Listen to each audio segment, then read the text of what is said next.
Hi hello ನಮಸ್ತೆ ಗೆಳೆಯರೆ, ನಿಮ್ಮ ಅಗ್ರಿಟೆಕ್ ಕನ್ನಡ ಚಾನಲ್ಗೆ ಸ್ವಾಗತ ಸುಸ್ವಾಗತ. ಇಂದಿನ ಈ ವಿಡಿಯೋದಲ್ಲಿ ಬಂದು ಏನಪ್ಪ ಮಾಹಿತಿ ಕೊಡೋಕೆ ಬಂದಿದ್ದೀನಿ ಅಂತ ಹೇಳಿದ್ರೆ, ನನ್ನ ಬ್ಯಾಕ್ಗ್ರೌಂಡ್ ಎಲ್ಲ ನೀವು ಗಮನಿಸ್ತಾ ಇರ್ಬೋದು, ಕಲ್ಲಂಗಡಿ ಬೆಳೆಯಲ್ಲಿ ಇರ್ತೀರಿ. ಈ ಕಲ್ಲಂಗಡಿ ಬೆಳೆಗೆ ಬೀಳಬಹುದಾದ ರೋಗ ಲಕ್ಷಣಗಳಾಗ್ಲಿ, ಕೀಟ ಬಾಧೆ ಆಗಲಿ, ಇದೆಲ್ಲ ಬಂದು ಮಾಹಿತಿ ನನಗೂ ಗೊತ್ತಿಲ್ಲ. ಯಾಕಂತ ಹೇಳಿದ್ರೆ ನಾವು ಬೆಳೆಯೋದೇ ಇಲ್ಲ ಇದನ್ನ. ಸೊ ಬೆಳೆದಿರೋ ಜಾಗದಲ್ಲಿ ಬಂದಿರ್ತೀರಿ, ಜೊತೆಗೆ ಒಬ್ಬ ಪದವೀಧರನ್ನ ಜೊತೆನಲ್ಲಿ ಇಟ್ಕೊಂಡು ಬಂದಿದ್ದೀರಿ. ಇವತ್ತು ಎಜುಕೇಶನ್ ಅನ್ನೋದು ತುಂಬಾ ಮುಖ್ಯವಾಗಿರ್ತದೆ. ಆ ಎಜುಕೇಶನ್ ಪಡ್ಕೊಂಡಿರೋರ ಜೊತೆ ಇನ್ನಷ್ಟು ಮಾಹಿತಿಗಳನ್ನ ತಿಳ್ಕೊಳ್ಳೋಣ. ಯಾವ ಟೈಮ್ಗೆ ಯಾವ ಔಷಧಿ ಹೊಡಿಬೇಕು, ಮತ್ತೆ ಯಾವ ರೋಗ ಬರ್ತದೆ, ಯಾವ ಕೀಟ ಬರ್ತದೆ ಅಂತ ಹೇಳ್ಬಿಟ್ಟು ಅವ್ರ ಹತ್ರ ಇನ್ನಷ್ಟು ಮಾಹಿತಿ ತಗೊಂಡು ಬನ್ನಿ ಹೋಗೋಣ. ಸರ್ ನಮಸ್ತೆ. ನಮಸ್ತೆ ಸರ್, ನಿಮ್ಮ ಹೆಸರು, ನಿಮ್ಮ ಪರಿಚಯ ಮಾಡ್ಕೊಡೋದಾದ್ರೆ? ನನ್ನ ಹೆಸರು ಗಗನ್ ಅಂತ.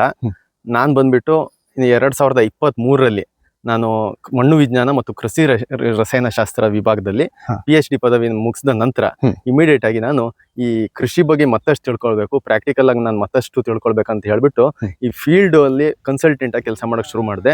ಇವಾಗ ಸದ್ಯಕ್ಕೆ ನಾವು ಸರಿಸುಮಾರು ಒಂದು 30 ರಿಂದ 40 ಎಕರೆ ಕಲ್ಲಂಗಡಿ ತೋಟವನ್ನ ನಾವು ಮೇಂಟೈನ್ ಮಾಡ್ತಾ ಇದೀವಿ. ಅದ್ರ ಜೊತೆಗೆ ನಾವು ಎಲ್ಲಾ ತೋಟಗಳಲ್ಲೂ ಕೂಡ ನಾವು ಕನ್ಸಲ್ಟೆಂಟ್ ಆಗಿ ಕೆಲಸ ಮಾಡ್ತಾ ಇದೀವಿ. ಅದ್ರ ಜೊತೆಗೆ ನಮ್ಮ ಮುಖ್ಯವಾದ ಉದ್ದೇಶ ಏನಂದ್ರೆ, ನಮ್ಗೆ ಗೊತ್ತಿರುವಂತ ಏನ್ ನಾಲೆಡ್ಜ್ ಇದೆ ಅದನ್ನ ರೈತರ ಜೊತೆ ಹಂಚ್ಕೊಳ್ಬೇಕು, ಮತ್ತೆ ಅವ್ರ ಹತ್ರ ಏನಿದೆ ಅದನ್ನ ನಾವು ಮತ್ತಷ್ಟು ಪಡ್ಕೊಂಡು ನಾವು ಕಲಿಬೇಕು. ಇದು ನಮ್ಮ ಮುಖ್ಯವಾದ ಒಂದು ಉದ್ದೇಶ. ಓಕೆ ಸರ್, ಈಗ ಪ್ರಾಥಮಿಕ ಹಂತದಿಂದ ಹಿಡಿದು ಒಂದು ಬೆಳೆ ತಗೊಂಡಾಗ ಪ್ರಾಥಮಿಕ ಹಂತದಿಂದ ಕಡೆ ಹಂತದವರೆಗೂ ವಿಭಿನ್ನವಾದ ಕೀಟ ಬಾಧೆ ಬರುತ್ತೆ, ವಿಭಿನ್ನವಾದ ರೋಗ ಬಾಧೆ ಬರುತ್ತೆ. ಸೊ ಇದನ್ನೆಲ್ಲ ಒಂದು ಯಾವ ರೀತಿ ಹತೋಟಿಯಲ್ಲಿ ಇಟ್ಕೊಂಡು ಯಾವ ರೀತಿ ನಾವು ಉನ್ನತವಾದ ಬೆಳೆನ ತೆಗಿಬಹುದು ಅಂತ ಒಂದು ಸ್ಟೆಪ್ ಬೈ ಸ್ಟೆಪ್ ನೀವೇ ಹೇಳಿ ಸರ್. ಈಗ ಸ್ಟಾರ್ಟಿಂಗ್ ಅಲ್ಲಿ ಬರಬಹುದಾದ ತೊಂದರೆಗಳೇನಿರ್ಬೋದು ಇದಕ್ಕೆ ಅಂತ? ನೋಡಿ, ಕಲ್ಲಂಗಡಿ ಬೆಳೆಯಲ್ಲಿ ಆದಷ್ಟು ರೈತರು ವೈಜ್ಞಾನಿಕವಾದ ಪದ್ಧತಿಯನ್ನು ಅನುಸರಿಸಿಕೊಂಡ್ರೆ ಲಾಭ ಪಡೆಯೋದಕ್ಕೆ ಸಾಧ್ಯವಾಗಿರುತ್ತೆ. ಯಾಕಂದ್ರೆ ಇದು 60 ದಿವಸದ ಬೆಳೆ, 60 ರಿಂದ 70 ದಿವಸದೊಳಗಡೆ ಎಲ್ಲ ಮುಗ್ದೋಗ್ಬಿಟ್ಟಿರುತ್ತೆ. ಹಾಗಾಗಿ ಆದಷ್ಟು ಅವ್ರು ವೈಜ್ಞಾನಿಕ ಪದ್ಧತಿಯನ್ನು ಅನುಸರಿಸ್ಕೊಳ್ಬೇಕು.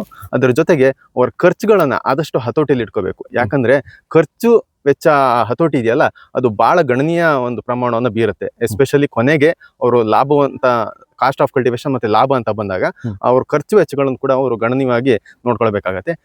ಹಿಂಗಾಗಿ ನಾವು ಆರಂಭಿಕ ಹಂತದಿಂದ ಕೊನೆವರೆಗೆ ಒಂದು ವೈಜ್ಞಾನಿಕ ಮಾದರಿಯಲ್ಲಿ ಸ್ಟೆಪ್ ಬೈ ಸ್ಟೆಪ್ ಕೆಲವು ಸ್ಪ್ರೇಗಳನ್ನ ಅವರಿಗೆ ಹೇಳಿದ್ವಿ. ನಾವು ಹೇಳೋದ್ಕಿಂತನೂ ಅವರೊಂದು ಪಟ್ಟಿರೋ ಶ್ರಮ ಮತ್ತು ಅವರ ಒಂದು ತಾಳ್ಮೆ ಈ ಬೆಳೆಯಲ್ಲಿ ನೀವು ಮುಖ್ಯವಾಗಿ ಕಾಣಬಹುದಾಗಿರುತ್ತೆ. ಹೌದು ಸರ್, ಇಲ್ಲಿ ನಾವು ಗಮನಿಸ್ತಾ ಇದ್ರೆ ಒಂದು ಫ್ರೂಟ್ ಸೆಟ್ಟಿಂಗ್ ವಿಚಾರ ಆಗ್ಲಿ ಎಲ್ಲ ನೋಡೋದಾದ್ರೆ ತುಂಬಾನೇ ಚೆನ್ನಾಗಿ ಆಗಿದೆ ಸರ್. ಇಲ್ಲಿ ಗಮನಿಸ್ತಾ ಇರ್ಬೋದು, ನೀಟಾಗಿ ಎಲ್ಲಿಂದ ಎಲ್ಲಿಗಾದ್ರೂ ನೋಡ್ಲಿ ಕಾಯಿ ಕಾಣಿಸ್ತಾ ಇದೆ ಸರ್. ಈಗ ಈ ಒಂದು ಇದು ಕ್ರಾಪ್ಗೆ ಎಷ್ಟು ದಿನಗಳಾಗಿದೆ ಸರ್? ಇವತ್ತಿಗೆ ಸರಿಯಾಗಿ ಒಂದು 54-55 ದಿವಸ ಆಗಿದೆ ಇವತ್ತಿಗೆ. ಓಕೆ ಸರ್, ಈಗ ನಾವು ಒಂದು ಸ್ಟೆಪ್ ಬೈ ಸ್ಟೆಪ್ ತಗೊಳ್ತಾ ಹೋಗೋಣ. ಈಗ ಪ್ರಾಥಮಿಕ ಹಂತದಲ್ಲಿ ಬಂದು ಏನ್ ತೊಂದರೆ ಬರುತ್ತೆ ಮತ್ತೆ ಏನ್ ಅದಕ್ಕೆ ಸೊಲ್ಯೂಷನ್ ಹೇಳ್ತಾ ಹೋಗಿ ಸರ್. ಈಗ ಗಿಡ ನಾಟಿ ಮಾಡಿದ ತಕ್ಷಣ ಮುಖ್ಯವಾಗಿ ಕಾಡುವಂತದ್ದು ಅವರಿಗೆ ರಸ ಇರುವ ಕೀಟಗಳು. ಥ್ರಿಪ್ಸ್ ಆಗಿರ್ಬೋದು, ಎಫಿಡ್ಸ್, ವೈಟ್ ಫ್ಲೈಸ್, ಜೆಸಿಡ್ಸ್ ಮತ್ತೆ ರಂಗೋಲಿ, ಇವಿಷ್ಟು ಈ ಕಲ್ಲಂಗಡಿ ಬೆಳೆಯಲ್ಲಿ ಮುಖ್ಯವಾಗಿ ಕಾಣಿಸ್ಕೊಳ್ತದೆ. 23-24 ದಿವಸದವರೆಗೂ ರಸ ಇರೋ ಕೀಟಗಳ ಬಾಧೆ ಹೆಚ್ಚು. 24 ರಿಂದ 40 ದಿವಸದವರೆಗೆ ಊಜಿ ಹುಳುವಿನ ಬಾಧೆ ಹೆಚ್ಚು. ಅದರ ಮಧ್ಯದಲ್ಲಿ ಅವಾಗವಾಗ ಮೈಡ್ಸ್, ಅದರ ಜೊತೆಗೆ ಶೀಡೆ, ಇದರ ಹಾವಳಿ ಕೂಡ ಹೆಚ್ಚಾಗಿರುತ್ತೆ. ಇದನ್ನ ನಾವು ಹತೋಟಿಗೆ ತಕೊಂಡ್ರೆ ನಾವು ಕೀಟ ಬಾಧೆ ಮತ್ತು ರೋಗ ಬಾಧೆ ಇವೆರಡನ್ನೂ ಕೂಡ ಯಶಸ್ವಿಯಾಗಿ ನಿಯಂತ್ರಣ ಮಾಡ್ಕೋಬಹುದು. ಈಗ ನೀವು ಹೇಳಿದ ಎಲ್ಲ ಒಂದು ಕೀಟ ಬಾಧೆ ಲಕ್ಷಣಗಳೆಲ್ಲ ಹೇಳ್ಬಿಟ್ಟಿದ್ದೀರಾ. ಇನ್ನ ರೋಗ ಬಾಧೆ ವಿಚಾರಕ್ಕೆ ಬಂದಾಗ ಯಾವ್ದೆಲ್ಲ ರೋಗ ಇದಕ್ಕೆ ಕಾಡುತ್ತೆ? ಇದಕ್ಕೆ ಹೆಚ್ಚಾಗಿ ಬೂದು ರೋಗ ಬರುತ್ತೆ, ಡೌನಿ ಮಿಲ್ಡ್ಯೂ ಬರುತ್ತೆ, ಅದ್ರ ಜೊತೆಗೆ ಗಮ್ಮಿ ಸ್ಟೆಂಪ್ಲೇಟ್ ಅಂತ ಬರುತ್ತೆ. ಕಾಂಡದಿಂದ ಒಂದು ಗಮ್ ತರ ಸುರಿತಿರುತ್ತೆ. ಅದು ಕೂಡ ಇದ್ರಲ್ಲಿ ಒಂದು ಮುಖ್ಯವಾದ ರೋಗ ಲಕ್ಷಣ. ಅದು ಬಿಟ್ರೆ ಆಂಥ್ರಾಕ್ನೋಸ್ ಅಂತ ಬರುತ್ತೆ. ಹೆಚ್ಚಾಗಿ ಮಳೆ ಜಾಸ್ತಿ ಆದಾಗ ಅದು ಬರುವಂತದ್ದು. ಬಹುಶಃ ಈ ತೋಟ ನೀವು ನೋಡ್ತಾ ಇರ್ಬೋದು, ರೋಗ ನಿರ್ವಹಣೆ ಮತ್ತು ಕೀಟ ನಿರ್ವಹಣೆ ಬಹಳ ಉತ್ತಮವಾಗಿದೆ. ಎಲ್ಲೂ ಕೂಡ ನಿಮ್ಗೆ ಎಲ್ಲೂ ರೋಗ ಕಾಣಿಸ್ಕೊಳ್ತಿಲ್ಲ. ಜೊತೆಗೆ ಒಂದು ಆರೋಗ್ಯಕರ ಪ್ಲಾಟ್ ಅನ್ನ ನೀವು ಇಲ್ಲಿ ನೋಡ್ಬೋದು. ಅದಕ್ಕೆ ಇವ್ರು ಏನೇನ್ ಸ್ಪ್ರೇ ಮಾಡಿದ್ದಾರೆ ಅದನ್ನ ಸ್ಪಷ್ಟವಾಗಿ ಹಂತವಾಗಿ ಹೇಳ್ತಾ ಹೋಗ್ತೀನಿ. ಓಕೆ ಸರ್, ಖಂಡಿತ ಸ್ಟಾರ್ಟ್ ಮಾಡಿ ಸರ್. ಈಗ ಇವರು ನಾಟಿ ಮಾಡಿ 5 ದಿವಸಕ್ಕೆ ಕರೆಕ್ಟ್ ಆಗಿ ಯೋರೋ ಅಂತ ಒಂದು ಕೀಟನಾಶಕವನ್ನು ಸಿಂಪರಣೆ ಮಾಡ್ಕೊಂಡಿದ್ದಾರೆ. ಫಿಪ್ರೋನಿಲ್ 40%, ಇಮಿಡಾಕ್ಲೋಪ್ರಿಡ್ 40% ಇರುತ್ತೆ. ಈ ಫಿಪ್ರೋನಿಲ್ ಅನ್ನುವಂಥದ್ದು ಈ ಕೀಟಗಳ ನರಮಂಡಲದ ಮೇಲೆ ಕೆಲಸ ಮಾಡುತ್ತೆ. ಆದ ಕಾರಣ ನಿಮ್ಗೆ ರಸ ಇರೋ ಕೀಟಗಳಾದ ಥ್ರಿಪ್ಸ್ ಆಗಿರ್ಬೋದು, ಎಫಿಡ್ಸ್ ಆಗಿರ್ಬೋದು, jassids, white flies, green flies, ರಂಗೋಲಿ, ಇವೆಲ್ಲವೂ ಕೂಡ ತ್ವರಿತವಾಗಿ ನಾವು ಹತೋಟಿಗೆ ತರುವಲ್ಲಿ ಯಶಸ್ವಿಯಾದ ಪಾತ್ರವನ್ನು ವಹಿಸುತ್ತೆ. ಇವರು ಇದರ ಡೋಸೇಜ್ ಬಂದ್ಬಿಟ್ಟು 0.5 ಗ್ರಾಮ್ ಪ್ರತಿ ಲೀಟರ್ ನೀರಿಗೆ. ಓಕೆ, ಈ 1 ಲೀಟರ್ ನೀರಿಗೆ ಅರ್ಧ ಗ್ರಾಮ್ನಷ್ಟು ಯೋರವನ್ನ ಸಿಂಪರಣೆ ಮಾಡ್ಕೊಂಡಿರ್ತಾರೆ. ಇದು ಮುಖ್ಯವಾಗಿ ಏನ್ ಮಾಡತ್ತಂದ್ರೆ ಬರೀ ರಸ ಇರೋ ಕೀಟಗಳಿಗೆಲ್ಲ, ಚೀವಿಂಗ್ ಪೆಸ್ಟ್ ಅಂತ ಏನ್ ಕರಿತೀವಿ, ಬಾಲ್ವರ್ಮ್ಸ್ ಆಗಿರ್ಬೋದು, ಅದರ ವಿರುದ್ಧ ಕೂಡ ಇದು ಕೆಲಸ ಮಾಡುತ್ತೆ. ಮತ್ತೆ ಇದ್ರಲ್ಲಿ ಒಂದು ಫೈಟೋಟಾನಿಕ್ ಎಫೆಕ್ಟ್ ಕೂಡ ಇದೆ. ಇದು ಹೊಡೆದ ತಕ್ಷಣ ನೀವು ನೋಡ್ಬೋದು, ಸ್ವಲ್ಪ ಒಂದು ಗಿಡ ಹೊಸ ಚಿಗುರು ಹೊಸದಾಗಿ ಬರುತ್ತೆ. ಮತ್ತೆ ಇದೆಲ್ಲ ನಾವು ಸ್ಪ್ರೇ ಗ್ರೇಡ್ ಗೊಬ್ಬರ ಜೊತೆ ಆಗ್ಲಿ ಅಥವಾ ಬಯೋಸ್ಟಿಮ್ಯುಲೆಂಟ್ಗಳ ಜೊತೆ ಆಗ್ಲಿ ಕಾಂಪಿಟೇಬಲ್ ಇದೆ. ಇದರ ಜೊತೆಗೆ ಡನ್ಸಾ ಪವರ್ ಅನ್ನುವ ಒಂದು ನೀವು ಫೋಟೋದಲ್ಲಿ ನೋಡ್ತಾ ಇರ್ಬೋದು, ಒಂದು ಬಯೋಸ್ಟಿಮ್ಯುಲೆಂಟ್ ಅನ್ನ ಬಳಕೆ ಮಾಡ್ಕೊಂಡಿದ್ವಿ. ಇನೋಸಿಟೋಲ್ ಮತ್ತೆ ವಿಟಮಿನ್ ಇಂದ ಕೂಡಿರತ್ತದು. ಅದೇನ್ ಮಾಡ್ತಂದ್ರೆ ಜನವರಿ ತಿಂಗಳು ನಾಟಿ ಮಾಡಿರುವಂತದ್ದು. ಬಹಳಷ್ಟು ಕೊರ ಇತ್ತು, ಆದ್ರೂ ಕೂಡ ನೀವು ಎಲೆಗಳನ್ನ ನೋಡ್ತಾ ಇರ್ಬೋದು, ಒಂಥರ ಪ್ಲಾಸ್ಟಿಕ್ ಎಲೆ ತರ ಬಂದಿರತ್ತೆ. ಮುಖ್ಯವಾಗಿ ನಾವು ಎಲೆಗಳು ಚೆನ್ನಾಗಿ ಬರಬೇಕು, ವಿಶಾಲವಾಗಿ ಬರ್ಬೇಕಂತ ಅದಕ್ಕೆ ಹೆಚ್ಚಿನ ಒತ್ತು ಕೊಡ್ತೀವಿ. ಕಾರಣ ಇಷ್ಟೇ, ನಾವು ಎಲೆಗಳ ಉತ್ತಮವಾಗಿ ಬಂದಷ್ಟಕ್ಕೂ ಅದರಲ್ಲಿ ದ್ಯುತಿ ಸಂಶ್ಲೇಷಣೆ ಕ್ರಿಯೆ, ಫೋಟೋಸಿಂಥಸಿಸ್ ಅಂತ ಕರಿತೀವಿ, ಅಂದ್ರೆ ಸಸಿಗಳಲ್ಲಿ ಆಹಾರ ಉತ್ಪಾದನೆ ಆಗುವಂಥದ್ದು, ಅದು ಬಹಳ ಉತ್ತಮ ರೀತಿಯಲ್ಲಿ ಆಗುತ್ತೆ. ಹಂಗಾಗಿ ಒಂದು ಡನ್ಸಾ ಪವರ್ ಅನ್ನುವಂತ ಒಂದು ಬಯೋಸ್ಟಿಮ್ಯುಲೆಂಟ್ ಅನ್ನು ಕೂಡ ಇವರು 1 ಗ್ರಾಮ್ ಪ್ರತಿ ಲೀಟರ್ ನೀರಿಗೆ ಮಿಕ್ಸ್ ಮಾಡ್ಕೊಂಡು ಸ್ಪ್ರೇ ಮಾಡ್ಕೊಂಡಿರ್ತಾರೆ. ಫಸ್ಟ್ ಸ್ಪ್ರೇ ಬಂದ್ಬಿಟ್ಟು ಯೂರೋ 0.5 ಗ್ರಾಮ್ ಪ್ರತಿ ಲೀಟರ್ ನೀರಿಗೆ, ಅದ್ರ ಜೊತೆಗೆ ಡನ್ಸಾ ಪವರ್ 1 ಗ್ರಾಮ್ ಪ್ರತಿ ಲೀಟರ್ ನೀರಿಗೆ. ಓಕೆ ಸರ್, ನೆಕ್ಸ್ಟ್ ಹಂತಕ್ಕೆ ಹೋದಾಗ ಈಗ ಒಂದು ಪ್ರಾಥಮಿಕ ಹಂತದಲ್ಲಿ ಒಂದು ಸಕಿಂಗ್ ಪೆಸ್ಟ್ ಗೆ ಒಂದು ಮತ್ತೆ ಡೆವಲಪ್ಮೆಂಟ್ ಗೆ ಕೊಟ್ಟಿದ್ದಾರೆ. ನೆಕ್ಸ್ಟ್ ಸರ್ ಈಗ ಎರಡನೇ ಸ್ಪ್ರೇ ಬಂದ್ಬಿಟ್ಟು ಮುಖ್ಯವಾಗಿ ಕಲ್ಲಂಗಡಿಯಲ್ಲಿ 24 ರಿಂದ 30 ದಿವಸದೊಳಗೆ ಯಾವುದೇ ರೀತಿ ವೈರಸ್ ಲಕ್ಷಣ ಬರಕೂಡದು. ವೈರಸ್ ಮುಖ್ಯವಾಗಿ ಹರಡುವಂತದ್ದು ರಸ ಇರುವ ಕೀಟಗಳಿಂದ, ಎಫಿಡ್ಸ್ ಮತ್ತೆ ವೈಟ್ ಫ್ಲೈಸ್ ಇಂದ. ಅದಕ್ಕಂತಾನೆ ಪೈಕ್ಲೋಮ್ ಎಂಬ ಒಂದು ಕೀಟನಾಶಕವನ್ನು ಸ್ಪ್ರೇ ಮಾಡ್ಕೊಂಡಿರ್ತಾರೆ. ಇದು ಬಂದ್ಬಿಟ್ಟು ಪೈರಿಪ್ರಾಕ್ಸಿಫೆನ್ ಮತ್ತು ಕ್ಲೋಥಿಯಾನಿಡಿನ್ ಕಾಂಬಿನೇಷನ್ ಇರುವಂತಹ ಒಂದು ಉತ್ಕೃಷ್ಟವಾದ ಉತ್ಪನ್ನ. ಇದು SE ಫಾರ್ಮುಲೇಷನ್ ಅಲ್ಲಿ ಇರುತ್ತೆ.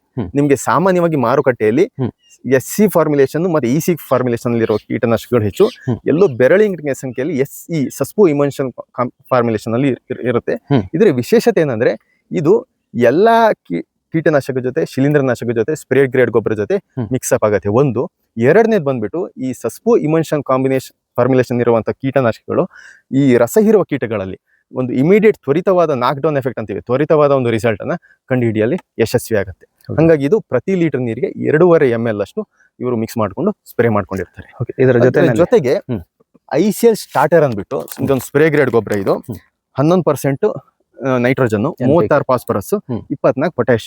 ನಾವು ಫಾಸ್ಫರಸ್ ಜಾಸ್ತಿ ಇರೋ ಗೊಬ್ಬರವನ್ನ 11 ರಿಂದ 12 ದಿವಸಕ್ಕೆ ರೆಕಮೆಂಡ್ ಮಾಡ್ತೀವಿ. ಯಾಕಂದ್ರೆ ಸುಳಿ ಹೊಡಿಬೇಕು, ಅದರ ಜೊತೆಗೆ ಬ್ರಾಂಚಸ್ ಓಪನ್ ಆಗಬೇಕು.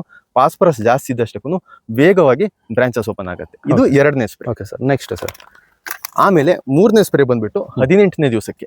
ಆವಾಗ್ಲೂ ಕೂಡ ಅಷ್ಟೇ ಬಿಳಿ ಸೊಳ್ಳೆ, ಹಸಿರು ಸೊಳ್ಳೆ, ಅದ್ರ ಜೊತೆಗೆ ಈ ಜನವರಿ ಫೆಬ್ರವರಿ ತಿಂಗಳಲ್ಲಿ ಈ ಎಲೆ ಮಧ್ಯದಲ್ಲಿ ಒಂಥರ ಹಿಟ್ಟು ತಿಗಣೆ ಅಂತ ಕರಿತೀವಿ, ಮೀಲಿ ಬಗ್ಸ್ ಅಂತ, ಅದು ಕೂಡ ಇರುತ್ತೆ. ಅದಕ್ಕೆ ವಿರುದ್ಧ ಹತೋಟಿಗಾಗಿ ನಾವು ಡ್ಯಾಂಟೋಡ್ಸು ಅನ್ನೋ ಒಂದು ಕೀಟನಾಶಕವನ್ನ ಸ್ಪ್ರೇ ಮಾಡ್ಕೊಂಡಿರ್ತಾರೆ.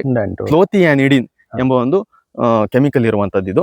ಇದು ಕೂಡ ಅಷ್ಟೇ ಎಲ್ಲಾ ರಸ ಇರೋ ಕೀಟಗಳ ವಿರುದ್ಧ ಉತ್ತಮವಾಗಿ ಕಾರ್ಯಾಚರಣೆ ನಡೆಸುತ್ತೆ. ಅದರ ಜೊತೆಗೆ ಈ 18 ದಿವಸಕ್ಕೆ ನಾವು ಬೂದು ರೋಗ ಆಗಿರ್ಬೋದು, ಅಥವಾ ಫ್ರೂಟ್ ರಾಟ್ ಆಗಿರ್ಬೋದು, ಅಥವಾ ರಾಟಿಂಗ್ ಸಿಂಪ್ಟಮ್ಸ್ ಆಗಿರ್ಬೋದು, ಅದಕ್ಕಂತಾನೆ ನಾವು ಅದನ್ನ ತಡೆಗಟ್ಟೋಕೆ ಪ್ರಿವೆಂಟಿವ್ ಆಗಿ ಕಿಟೋಶಿ ಎಂಬ ಒಂದು ಶಿಲೀಂಧ್ರನಾಶಕವನ್ನ ಬಳಕೆ ಮಾಡಿಕೊಂಡಿರ್ತಾರೆ. ಕಿಟೋಶಿ ಅಂತ. ಇದು ಬಂದ್ಬಿಟ್ಟು ಎಜಾಕ್ಸಿಸ್ಟ್ರೋಬಿನ್ ಜೊತೆಗೆ ಟ್ಯೂಬೋಕೊನಜಾಲ್ ಎಂಬ 2 ಶಿಲೀಂಧ್ರನಾಶಕ ಇರುವಂತಹ ಒಂದು ಒಳ್ಳೆ ಉತ್ಪನ್ನ ಆಗಿದೆ.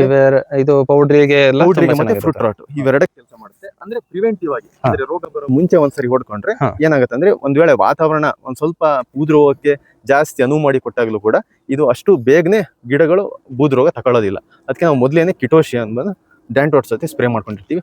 ಇದರ ಜೊತೆಗೆ ಒಂದು ಮೈಕ್ರೋ ನ್ಯೂಟ್ರಿಯೆಂಟ್ ಚಿಲ್ಮಿಕ್ಸ್ ಕಾಂಬಿ ಅಂತ, ಇದು chelated micro nutrient, amino acid ಜೊತೆ ಚಿಲೇಟ್ ಆಗಿರುತ್ತೆ. ಐರನ್, ಜಿಂಕ್, ಮ್ಯಾಗ್ನೀಸ್, ಬೋರಾನ್ ಇವುಗಳಿಂದ ಕೂಡಿರುತ್ತೆ. ಇದು 1 ಗ್ರಾಮ್ ಪ್ರತಿ ಲೀಟರ್ ನೀರಿಗೆ ಮಿಕ್ಸ್ ಮಾಡ್ಕೊಂಡು ಸ್ಪ್ರೇ ಮಾಡ್ಕೊಂಡಿರ್ತಾರೆ. ಇದರಿಂದ ಏನಾಗುತ್ತೆ ಅಂದ್ರೆ, ಈ 15 ರಿಂದ 25 ದಿವಸದ ಮಧ್ಯ ಲಘು ಪೋಷಕಾಂಶ ಬೇಕಾಗಿರೋದು ಗಿಡಕ್ಕೆ, ಅದು ಕೂಡ ಇದು ಒದಗಿಸುತ್ತೆ. ಓಕೆ ಸರ್, ನೆಕ್ಸ್ಟ್ ಸರ್ ಈ 4ನೇ ಸ್ಪ್ರೇ ಬಂದ್ಬಿಟ್ಟು ಮಿಯೋತ್ರಿನ್ 25ನೇ ದಿವಸಕ್ಕೆ. ನಿಮ್ಗೆ ಗೊತ್ತಿರ್ಬೋದು ಅನ್ಸುತ್ತೆ, ಈ 25ನೇ ದಿವಸಕ್ಕೆ ಏನಾಗುತ್ತೆ, ಸಣ್ಣ ಹೂಗಳು ಹಿಂದೆಗಳಲ್ಲಿ ಕಾಣಿಸಕ್ ಶುರುವಾಗತ್ತೆ. ಊಜಿಯನ್ನ ಫ್ರೂಟ್ ಫ್ಲೈ ಅಂತ ಏನ್ ಕರಿತೀವಲ್ಲ, ಬಹಳ ಒಂದು ಗಣನೀಯ ಪ್ರಮಾಣದ ಹಾನಿಯನ್ನ ಉಂಟು ಮಾಡುತ್ತೆ ಕಲ್ಲಂಗಡಿ ಬೆಳೆಯಲ್ಲಿ. ಸಣ್ಣ ಪೀಚ್ ಇದಾಗಲೇ ಹೊಡೆದ್ಬಿಟ್ಟಿರುತ್ತೆ. ಅವಾಗ ನಮಗೆ ಗೊತ್ತಾಗಲ್ಲ, ಒಂದ್ ಸ್ವಲ್ಪ ದೊಡ್ಡದಾದ ತಕ್ಷಣ ಅದು ಕೊಳೆಯಕ್ಕೆ ಶುರುವಾಗತ್ತೆ. ಹಂಗಾಗಿ ಮಿಯೋತ್ರಿನ್ 1.3 ml ಪ್ರತಿ ಲೀಟರ್ ನೀರಿಗೆ ಫೆನ್ಪ್ರೋಪೆಥ್ರಿನ್ ಎಂಬ ಒಂದು ಕೆಮಿಕಲ್ ಇಂದ ಇರುತ್ತೆ. ಇದೇನ್ ಮಾಡತ್ತಂದ್ರೆ ಊಜಿಗೂ ಕೆಲಸ ಮಾಡುತ್ತೆ. ಅದ್ರ ಜೊತೆಗೆ ರಸ ಇರೋ ಕೀಟಗಳಾದ ಈ ಥ್ರಿಪ್ಸ್ ಮತ್ತೆ ಮೈಟ್ಸ್, ಅಕ್ಯಾರಿಸೈಡ್ ಲೇಬಲ್ ಕ್ಲೇಮ್ ಕೂಡ ಇದೆ, ಅದನ್ನ ಕೂಡ ಯಶಸ್ವಿಯಾಗಿ ನಿಯಂತ್ರಣ ಮಾಡುತ್ತೆ. ಹಂಗಾಗಿ ನೀವು ಒಂದ್ ಕೆಮಿಕಲ್ ಅಲ್ಲಿ ನೀವು ಊಜಿಯನ್ನ ಕೂಡ ಕಂಟ್ರೋಲ್ ಮಾಡ್ಕೋಬಹುದು, ರಸ ಇರೋ ಕೀಟವನ್ನು ಕೂಡ ಕಂಟ್ರೋಲ್ ಮಾಡ್ಕೋಬಹುದು. ಅದರ ಜೊತೆಗೆ ನಾವು ಎಕ್ಸ್ಪೋನಸ್ 0.17 ml ಪ್ರತಿ ಲೀಟರ್ ನೀರಿಗೆ, ಅದರ ಜೊತೆಗೆ ಈ ICL ಬೂಸ್ಟರ್ ಅಂತ 8-16-39 ಎಂಬ ಕಾಂಬಿನೇಷನ್ ಇರುವಂತದ್ದು. ಇದು ಕೂಡ ಪ್ರತಿ ಲೀಟರ್ ನೀರಿಗೆ 5 ಗ್ರಾಮ್ ಮಿಕ್ಸ್ ಮಾಡ್ಕೊಂಡು ಸ್ಪ್ರೇ ಮಾಡಿರ್ತಾರೆ. ಇದೇನ್ ಮಾಡುತ್ತೆ ಅಂದ್ರೆ ಊಜಿಗೂ ಕೂಡ ಕೆಲಸ ಮಾಡಿರುತ್ತೆ. ಯಾವುದೇ ರೀತಿ ರಸ ಇರೋ ಕೀಟಗಳು ಕೂಡ ಬರಬಾರ್ದು, ಅದರ ಜೊತೆಗೆ ಗಿಡವು ಕೂಡ ಡೆವಲಪ್ಮೆಂಟ್ ಆಗಬೇಕು. ಇದು ನಮ್ಮ ಮುಖ್ಯವಾದ ಒಂದು ಉದ್ದೇಶ ಆಗಿರುತ್ತೆ. ಸೊ ಈ ಒಂದು ಹಂತಕ್ಕೆ ಎಷ್ಟು ದಿನ ಕಂಪ್ಲೀಟ್ ಆಗಿರುತ್ತೆ ಸರ್? ಈಗ 1 ಮಂತ್ ಕ್ರಾಸ್ ಆಗಿಲ್ಲ, 25ನೇ ದಿವಸ. ನೆಕ್ಸ್ಟ್ ಸ್ಟೆಪ್ ಸ್ಪ್ರೇ ಬಂದ್ಬಿಟ್ಟು ಹಾ. 31ನೇ ದಿವಸಕ್ಕೆ ಹ್ಮ್. ಸಿಮೋಡಿಸ್ ಹ್ಮ್. 1.25 ml ಹ್ಮ್. ಅದ್ರ ಜೊತೆಗೆ ಮಿಯೋತ್ರಿನು ಹ್ಮ್. ಡೆರೆಕೋ ಓಶಿ ಹ್ಮ್. ಇಷ್ಟನ್ನು ಸ್ಪ್ರೇ ಮಾಡಿರ್ತೀವಿ. ಈ ಡೆರೆಕೋ ಏನ್ ಮಾಡತ್ತಂದ್ರೆ ಹ್ಮ್. 1 ಲೀಟರ್ ನೀರಿಗೆ ಹ್ಮ್. 1 ml. ಈ ಹೆಚ್ಚಾಗಿ ಕಲ್ಲಂಗಡಿ ಬೆಳೆಯಲ್ಲಿ ಡೌನಿ ಮಿಲ್ಡ್ಯೂ, ಬ್ಲೈಟ್ ಈ 2 ರೋಗ ಮುಖ್ಯವಾಗಿ ಬರುತ್ತೆ. ಸರ್ ಇದು ಕಲ್ಲಂಗಡಿ ಕ್ಯುಕ್ರಿಬೇಟ್ ಫ್ಯಾಮಿಲಿಗೆ ಸರಿ ಇರುತ್ತೆ. ಹೌದಾ? ಈಗ ಹಂಗಾದ್ರೆ ಈ ಒಂದು ಕೆಮಿಕಲ್ ನ ನಾವು ಹೀರೆಗೆ ಆಗಲಿಕ್ಕೆ ತುಂಬಾ ಮಾಡ್ಬೋದು. ಹೀರೆ ಆಗ್ಲೇ ಎಲ್ಲಾ ಕುಕುರ್ಬಿಟೇಸಿ ಫ್ಯಾಮಿಲಿಗೆ ಯಾವ್ದು ಬರುತ್ತಲ್ಲ ಹ್ಮ್. ಅದಕ್ಕೆ ಡೌನಿ ಮಿಲ್ಡ್ಯೂ ಮಾಡ್ಕೋಬಹುದು. Okay. ಟೊಮೆಟೊ ಲೇಟ್ ಬ್ಲೈಟ್ ಕೂಡ ಬಹಳ ಚೆನ್ನಾಗಿ ಕೆಲಸ ಮಾಡುತ್ತೆ. Okay sir. ಇಥಾಬಾಕ್ಸಮ್ ಎಂಬ ಕೆಮಿಕಲ್ ಇರುತ್ತೆ. ಹ್ಮ್. ಇದೇನಂದ್ರೆ ಇದ್ರಲ್ಲೂ ಅಷ್ಟೇ ಫೈಟೋಟಾನಿಕ್ ಎಫೆಕ್ಟ್ ಇರುತ್ತೆ. ಹೊಡೆದ ತಕ್ಷಣ ಗಿಡದಲ್ಲಿ ಹೊಸ ಚಿಗುರು ಹೊಡ್ಕೊಂಡು ಬರಕ್ ಸ್ಟಾರ್ಟ್ ಓಕೆ ಆಗುತ್ತೆ. ಸರ್. ಓಕೆ ನೆಕ್ಸ್ಟ್ ಅದಾದ ನಂತರ ನೀವು ಈಗ ಸಿಮೋಡಿಸು ಓಶಿ ಹ್ಮ್. ಓಶಿ ಬಂದು ಗಿಬ್ರಾಲಿಕ್ ಆಸಿಡ್ ಹೌದು. ಚಿಗುರು ಚೆನ್ನಾಗಿ ಬರ್ಲಿಕ್ಕೆ ಹೌದು. ಅಲ್ವಾ? ಓಕೆ ಅದನ್ನ ಒಂದ್ಸಲಿ ತೋರಿಸ್ಬಿಡಿ ಸರ್. ಓಶಿ ಅದ್ರ ಹ್ಮ್. ಜೊತೆಗೆ ಹ್ಮ್. ಓಶಿ ಅಂತ ಹ್ಮ್. ಇದರಲ್ಲಿ ಗಿಬ್ರಿಲಿಕ್ ಆಸಿಡ್ ಇರುತ್ತೆ. ಹ್ಮ್. ಇದರಿಂದ ಏನಂದ್ರೆ ಸಸ್ಯಕೋಶಗಳು ವಿಭಜನೆ ಆಗ್ತವೆ. ನಿಮಗೆ ತ್ವರಿತವಾಗಿ ಬೇಗನೆ ಗಿಡ ಡೆವಲಪ್ಮೆಂಟ್ ಗೆ ಹಾ. ಹೆಲ್ಪ್ ಮಾಡುತ್ತೆ. Okay, ಪ್ರತಿ sir. ಲೀಟರ್ ನೀರಿಗೆ 2.5 ml ಓಕೆ ಇದರ ಡೋಸ್. ನೆಕ್ಸ್ಟ್ ಅದಾದ ನಂತರ ಈ 39ನೇ ದಿವಸಕ್ಕೆ ಏನಾಗುತ್ತೆ, ಹ್ಮ್. ಬೂದ್ ರೋಗದ ಲಕ್ಷಣಗಳು ಅಲ್ಲಿ ಕಾಣಿಸ್ಕೊಳಕ್ ಶುರು ಆಗುತ್ತೆ, ಅಥವಾ ಆಂಥ್ರಾಕ್ನೋಸ್ ಕೂಡ ಕಾಣಿಸ್ಕೊಳಕ್ ಶುರು ಆಗುತ್ತೆ. ಹ್ಮ್. ಅದಕ್ಕೆ ವಿರುದ್ಧವಾಗಿ ಎಕ್ಸ್ಕೇಲಿಯಾ ಮ್ಯಾಕ್ಸ್ ಎಂಬ ಒಂದು ಹೊಸ ಶಿಲೀಂಧ್ರನಾಶಕ. ಹ್ಮ್. ಇದ್ರ ಬಂದ್ಬಿಟ್ಟು 2 ಕೆಮಿಕಲ್, ಇನ್ಪೈರ್ಫ್ಲುಕ್ಸ್ ಮತ್ತೆ ಟಿಬುಕೊನೋಜೋಲ್, ಹ್ಮ್. ಪ್ರತಿ ಲೀಟರ್ ನೀರಿಗೆ 1 ml. ಹ್ಮ್. ಇದ್ರ ಅಡ್ವಾಂಟೇಜ್ ಏನಂದ್ರೆ ಇದರ ಕಣಗಳ ಗಾತ್ರ ಏನಿರುತ್ತೆ ಬಹಳ ಸಣ್ಣದಾಗಿರುತ್ತೆ. ಹ್ಮ್. ಈ ಎಲೆಗಳ ಕ್ಯೂಟಿಕಲ್ ಏನಿದೆ ಅದ್ರ ಒಳಗಡೆ ಬಹಳ ಚೆನ್ನಾಗಿ ಹೋಗುತ್ತೆ. ಅದ್ರ ಜೊತೆಗೆ ಇದೇನಂದ್ರೆ ಈ ಬೂದ್ ರೋಗ ಹ್ಮ್. ಮತ್ತೆ ಆಂಥ್ರಾಕ್ನೋಸ್ ಇವೆರಡರ ವಿರುದ್ಧವಾಗಿ ಕೆಲಸ ಮಾಡುತ್ತೆ. Okay sir. ಅದ್ರ ಜೊತೆಗೆ ನೀವು ನೋಡ್ತಾ ಇರ್ಬೋದು, ಹ್ಮ್. ಪಕ್ಕದಲ್ಲಿ ಟೊಮೆಟೊ ಇದೆ. ಹೌದು. ಹೆಚ್ಚಾಗಿ ಪಕ್ಕದಲ್ಲಿ ಟೊಮೆಟೊ ಆಗಿರ್ಬೋದು ಅಥವಾ ಬದ್ನೆ ಆಗಿರ್ಬೋದು, ಹ್ಮ್. ಇಂಥ ಸಸಿಗಳಿದ್ದಾಗ ಏನಾಗತ್ತಂದ್ರೆ ಈ ಕೆಂಪೇನು ಮೈಟ್ಸ್ ಅಂತ ಕರಿತೀವಿ, ರೆಡ್ Red ಮೈಟ್ಸ್, mites. ಅದ್ರ ಹಾವಳಿ ಜಾಸ್ತಿ. ಹ್ಮ್. ಅದಕ್ಕಂತಾನೆ ನಾವು ಪೋರ್ಷನ್ ಹ್ಮ್. ಅಬ್ಯಾಮೆಕ್ಟಿನ್ ಮತ್ತೆ ಇಟಾಕ್ಸೋಜಾಲ್ 2 ಕಾಂಬಿನೇಷನ್ ಇರುತ್ತೆ. Okay. ಇದು ಪ್ರತಿ ಲೀಟರ್ ನೀರಿಗೆ 1 ml ಲೆಕ್ಕದಲ್ಲಿ ಸ್ಪ್ರೇ ಮಾಡ್ಕೊಂಡಿರ್ತಾರೆ. ಸೊ ನಾರ್ಮಲ್ ಆಗಿ ಈಗ ಅಬ್ಯಾಸಿನ್ ಯೂಸ್ ಮಾಡ್ತಾ ಇದ್ರು. ಹೌದು. ಸೊ ಇದ್ರಲ್ಲಿ ಬಂದು ಇನ್ನೊಂದು ಕೆಮಿಕಲ್ ಇನ್ನೊಂದು ಕೆಮಿಕಲ್ ಎಕ್ಸ್ಟ್ರಾ ಇದೆ, ಇಟಾಕ್ಸೋಜಾಲ್ ಅಂತ. ಚೆನ್ನಾಗಿ ಕೆಲಸ ಇನ್ನೂ ಚೆನ್ನಾಗಿ ಕೆಲಸ ಮಾಡುತ್ತೆ. ಮುಖ್ಯವಾಗಿ ಮೈಟ್ಸ್ ಹ್ಮ್. ಎಲೆ ಹಿಂದ್ಗಡೆ ರಸ ಇರ್ತವೆ, ಬರ್ತಾ ಬರ್ತಾ ಹಳದಿ ಬಣ್ಣಕ್ಕೆ ತಿರುಗುತ್ತೆ ಎಲೆಗಳು, ಹೌದು. ಒಂಥರ ವೈರಸ್ ಬಂದ ಕಾಣಿಸುತ್ತೆ, ಇಳುವರಿ ಸಿಕ್ಕಾಪಟ್ಟೆ ಕುಂಠಿತ ಆಗುತ್ತೆ. ಹ್ಮ್. ಅದಕ್ಕಂತಾನೆ 39 ಇಲ್ಲ 40 ದಿವಸಕ್ಕೆ ಹ್ಮ್. ಇದು ಹೋಗೋದು ಉತ್ತಮ. Okay sir. ಅದಾದ್ಮೇಲೆ ಏನಾಗತ್ತೆ, ನೀವು ಕೊಡೋ ಪೋಷಕಾಂಶಗಳೆಲ್ಲ ಹ್ಮ್. ಸಸ್ಯ ಬೆಳವಣಿಗೆನೆ ಹೋಗ್ತಿರತ್ತೆ. ಹ್ಮ್. 40ನೇ ದಿವಸಕ್ಕೆ ಕಾಯಿಗಳಾಗ್ಲೇ ಹ್ಮ್. ಒಂದ್ ಸ್ವಲ್ಪ ತಕ್ಕ ಮಟ್ಟಿಗೆ ಗಾತ್ರ ಬಂದಿರತ್ತೆ. ಹ್ಮ್. ನೀವು ಕೊಡೋ ಗೊಬ್ಬರಗಳೆಲ್ಲ ಕಾಯಿಗೆ ಹೋಗ್ಬೇಕು ಅಂತ ಇದ್ರೆ ಹ್ಮ್. ಒಂದು ಪ್ಯಾಕ್ಲೋಬಿಟ್ರೋಜಾಲ್ ಅನ್ನೋ ಹಾರ್ಮೋನ್ ಬರುತ್ತೆ. ಹ್ಮ್. ಇದು ಪೀಚ್ ಮತ್ತೆ ಹೂವು ಉದುರೋದನ್ನ ತಡೆಗಟ್ಟತ್ತೆ. ಹ್ಮ್. ಅದ್ರ ಜೊತೆ ನೀವು ಕೊಡೋ ಪೋಷಕಾಂಶಗಳೆಲ್ಲ ಹ್ಮ್. ಕರೆಕ್ಟ್ ಆಗಿ ಕಾಯಿಗೆ ಸಿಗೋ ರೀತಿ ಇದು ಮಾಡತ್ತೆ. ಹ್ಮ್. ಇದು ಬಂದ್ಬಿಟ್ಟು ಪ್ರತಿ ಲೀಟರ್ ನೀರಿಗೆ 0.15 ml ಹ್ಮ್. ಲೀಟರ್ ನೀರಿಗೆ ಟಬೋಲಿ ಅಂತ ಒಂದು ಹ್ಮ್.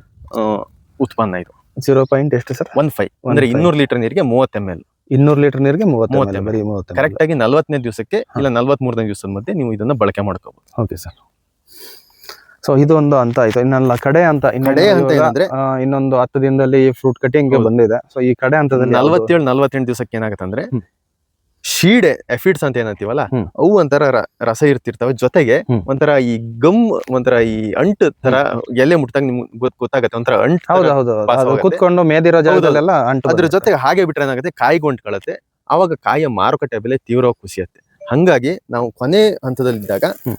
ಡ್ಯಾಂಟೋಡ್ಸ್ ಹ್ಮ್. 0.5 ಗ್ರಾಮ್ ಪ್ರತಿ ಲೀಟರ್ ನೀರಿಗೆ, ಹ್ಮ್. ಅದ್ರ ಜೊತೆಗೆ Dantone. ಎಸಿಟಮಪ್ರೈಡ್ Okay. ಸ್ಟಾರ್ 20 ಅಂತ, Okay. ಇದು 1 ಗ್ರಾಮ್ ಪ್ರತಿ ಲೀಟರ್ ನೀರಿಗೆ. ಈ ಹ್ಮ್. ಕಾಂಬಿನೇಷನ್ ಕೊಡ್ತೀವಿ. ಅದ್ರ ಜೊತೆಗೆ ಹ್ಮ್. ಏನಂದ್ರೆ ಅವಾಗ ಆಗ್ಲೇ ಒಂದು 2-3 kg ಬಂದಿರತ್ತೆ ಕಾಯಿಗಳು. ಹ್ಮ್. ಆಗ ಕಾಯಿ ಇನ್ನೂ ಸ್ವಲ್ಪ ಗಾತ್ರ ಜಾಸ್ತಿ ಬರಬೇಕು. ಹ್ಮ್. ಆ ಹೊತ್ತಲ್ಲಿ ನಾವು ICL ಫ್ರೂಟ್ ಹ್ಮ್. ಅಂತ ಒಂದು ಇದನ್ನ ಇವರು ಬಳಕೆ ಮಾಡ್ಕೊಂಡಿರ್ತಾರೆ. ಹ್ಮ್. ICL ಈಗ fruit ಏನ್ ಮಾಡುತ್ತೆ? ಹಣ್ಣುಗಳಿಗಂತಾನೆ ಇದೊಂದು ಹೌದು. ಪ್ರತ್ಯೇಕವಾಗಿ ಪ್ರತ್ಯೇಕವಾಗಿರುವಂತದ್ದು.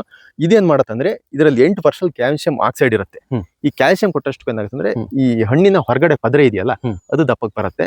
ಹಣ್ಣು ಸೀಳುವಿಕೆ ತಡೆಗಟ್ಟತ್ತೆ, ಮತ್ತು ಹಣ್ಣು ದೀರ್ಘಾವಧಿ ಬಾಳಿಕೆ ಬರುತ್ತೆ. ಹ್ಮ್. ಹಂಗಾಗಿ ಕೊನೆ ಸ್ಪ್ರೇ ಬಂದ್ಬಿಟ್ಟು ಡ್ಯಾಂಟೋಡ್ಸ್, ಹ್ಮ್. ಎಸಿಟಮಪ್ರೈಡ್ ಹ್ಮ್. ಜೊತೆಗೆ ICL ಫ್ರೂಟ್ ಇದನ್ನ ಹೋಗಿರ್ತಾರೆ ಇವರು. ಒಟ್ಟಾರೆ ಹೇಳ್ಬೇಕಂದ್ರೆ ಒಟ್ಟು 7 ಸ್ಪ್ರೇಗೆ ಮಾಡಿರ್ತಾರೆ. ಹಾ. ನಮ್ಮ ಉದ್ದೇಶ ಇಷ್ಟೇ, ಆದಷ್ಟು ಖರ್ಚನ್ನ ಕಡಿಮೆ ಮಾಡಬೇಕು. ಹ್ಮ್. ಕಲ್ಲಂಗಡಿ ಬೆಲೆ ಕೆಜಿಗೆ 25 ರೂಪಾಯಿ ಹೋದಾಗ ಒಳ್ಳೆ ಲಾಭ ಆಗ್ಬೇಕು, 15 ರೂಪಾಯಿಗೆ ಹೋದಾಗ ಲಾಭ ಆಗ್ಬೇಕು, 10 ರೂಪಾಯಿಗೆ ಬಂದಾಗ ಹಾಕಿದ ಬಂಡವಾಳ ಆದ್ರೂ ವಾಪಸ್ ಬರಬೇಕು. ಹ್ಮ್. ಇದು ನಮ್ಮ ಮುಖ್ಯವಾದ ಸಿದ್ಧಾಂತ ಆಗಿರುತ್ತೆ. ಹ್ಮ್. ಹಾಗಾಗಿ ಆದಷ್ಟು ವೈಜ್ಞಾನಿಕ ಪದ್ಧತಿಯಲ್ಲಿ ಹ್ಮ್. ಇವ್ರಿಗೆ ಯಾವ ರೀತಿ ಇದು ಮಾಡಬೇಕು ಆ ರೀತಿ ನಾವು ಒಂದು ಶೆಡ್ಯೂಲ್ ಅನ್ನ ಮಾಡಿದ್ವಿ. ಅದರ ತಕ್ಕನಾಗಿ ಇವರು ಆ ಶೆಡ್ಯೂಲ್ ಅನ್ನ ಫಾಲೋ ಕೂಡ ಮಾಡಿರ್ತಾರೆ. ಹ್ಮ್. ನೀವು ನೋಡಿರ್ಬೋದು, ಕೀಟ ಬಾಧೆ ಮತ್ತು ರೋಗ ಬಾಧೆಯಿಂದ ಇವರು ತೋಟವನ್ನ ಯಶಸ್ವಿಯಾಗಿ ನಿಯಂತ್ರಣ ಮಾಡ್ಕೊಂಡು ಹತೋಟಿಯಲ್ಲಿ ಇಟ್ಕೊಂಡಿದ್ದಾರೆ. ಸರ್ ಈಗ ಇಲ್ಲಿಂದ ಆಚೆಗೆ ಇನ್ನೇನು ಇದಕ್ಕೆ ಅವಶ್ಯಕತೆ ಇಲ್ಲ ಸ್ಪ್ರೇ ಅದೆಲ್ಲ? ಈಗ ಇನ್ನೇನು 10 days ಅಲ್ಲಿ ಕಟಿಂಗ್ ಬರುತ್ತೆ. ಸೊ ಇನ್ನೇನು ಅವಶ್ಯಕತೆ ಇರಲ್ಲ, ಅವಶ್ಯಕತೆ ಏನಿರಲ್ಲ, ಇಷ್ಟೇ ಸಾಕು. ಅಷ್ಟೇ ಸಾಕು. ಓಕೆ ಸರ್, ಈ ಒಂದು ಪರ್ಟಿಕ್ಯುಲರ್ ಆಗಿ ಕಲ್ಲಂಗಡಿ ಬೆಲೆಗೆ ಅಂತಲ್ಲ, ಪ್ರತಿಯೊಂದು ಕೆಮಿಕಲ್ ಏನ್ ಕೆಲಸ ಮಾಡುತ್ತೆ ಮತ್ತೆ ಸ್ಟೆಪ್ ಬೈ ಸ್ಟೆಪ್ ಎಷ್ಟು ದಿನಗಳ ಕಾಲ ಎಷ್ಟು ಸ್ಪ್ರೇ ಎಲ್ಲ ಕೊಟ್ಟಿದ್ದೀರಾ ಅಂತ ಹೇಳ್ಬಿಟ್ಟು ಒಂದು ಸಂಕ್ಷಿಪ್ತವಾದ ಮಾಹಿತಿ ಕೊಟ್ಟಿದ್ದಕ್ಕೆ ನಿಮ್ಗೆ ನಮ್ಮ ಕಡೆಯಿಂದ ಧನ್ಯವಾದಗಳು. ಧನ್ಯವಾದಗಳು.